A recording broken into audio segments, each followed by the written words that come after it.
নমস্কার বন্ধুরা, আজকে আমি চলে এসেছি কমলা লেবুর জ্যাম নিয়ে। আমি 7খানা কমলা লেবু নিয়েছি।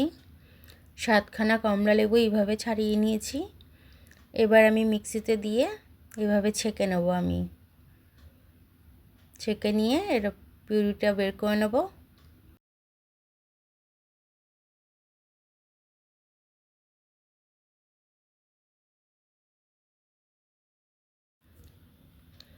এবার এই জুসটা আমি দিয়ে দেবো কড়াতে দিয়ে আমি এর সাথে চিনি দিয়ে দেবো।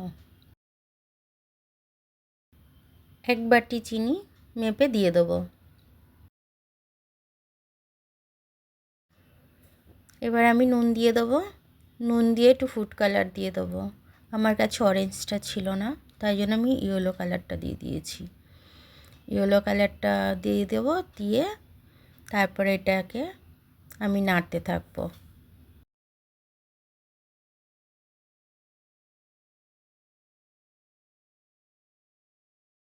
এখানে আমি 2 চামচ কর্নফ্লাওয়ার গুলে নিয়েছি। গুলে নিয়ে এটাকে আমি দিয়ে দেবো।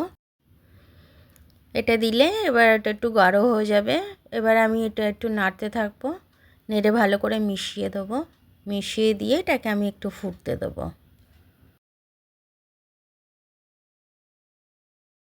এবার আমি একটু গন্ধের জন্য অরেঞ্জ এসেন্স দিয়ে দিচ্ছি। অনেক দিন রেখে খাওয়া যাবে বলে আমি 1 চিপি মতো একটু ভিনেগার দিয়ে দিচ্ছি। নাড়তে নাড়তে এটা গাঢ় হয়ে যাবে। আমি আরও একটু গাঢ় করব। আর না গাঢ় করলে মানে কন্টিনিউ নাড়তে হবে, না নাড়লে কড়াই ধরে যাবে। আমি দেখুন একটু প্লেটে তুলে নিয়েছি, এটা গরম সে কারণে গড়িয়ে যাচ্ছে। ঠান্ডা হলে এটা গড়াতো না। এবার আমার এটা হয়ে গেছে। এটা আমি এবার নামিয়ে নিয়েছি।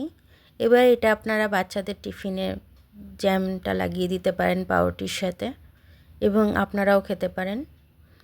এবং যদি আমার এটা ভালো লেগে থাকে তাহলে লাইক, শেয়ার, সাবস্ক্রাইবটা করে দেবেন। ধন্যবাদ।